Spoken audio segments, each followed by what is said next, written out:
বাংলা সিরিয়ালে ঝগড়াঝাটি, গুন্ডামি, হিংসা দেখানোয় বিরক্ত মুখ্যমন্ত্রী বলেছেন, সমাজে বিষ ছড়ানো হচ্ছে। মহানায়ক উত্তম কুমারের স্মরণ সভায় মমতা বন্দ্যোপাধ্যায় বলেছেন, সারাক্ষণ এসব দেখালে বাচ্চারা ভুল শিখছে, অনেকে আত্মহননের পথ বেছে নিচ্ছে। প্রযোজক এবং পরিচালকদের উদ্দেশ্যে মুখ্যমন্ত্রীর বার্তা, দয়া করে যাতে খারাপ কিছু দেখানো না হয়। শুধুমাত্র সিরিয়াল টানতে রোজ রোজ এসব দেখানো ঠিক নয়। মুখ্যমন্ত্রী আরো বলেছেন, কত ভালো জিনিস রয়েছে, সেগুলো তো দেখানো যেতে পারে। বাঙালির সংস্কৃতিকে আরো বেশি করে তুলে ধরারও আবেদন করেছেন তিনি। সেক্ষেত্রে বাংলা গান বেশি করে ব্যবহার করতে বলেছেন। নিজেই বলেছেন, নেগেটিভ কিছু দেখালে টিভি বন্ধ করে দেন। শেষে আক্ষেপের সুরে বলেছেন, তার জীবনে আফসোস রয়ে গেছে যে তার সঙ্গে কোনোদিনও উত্তম কুমারের দেখা হয়নি।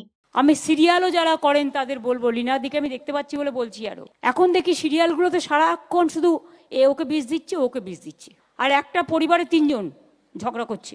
একটা রিয়েল ক্যারেক্টার তো দুটো ঝুগড়ুটে ক্যারেক্টার, আর বাজে বাজে জিনিসগুলো শেখাচ্ছে। এতে কিন্তু সমাজে বাচ্চারা ভুল করছে, অনেকে আত্মহননের পথ বেছে নিচ্ছে। দয়া করে দেখুন, খারাপ কিছু শেখাতে যাবেন না।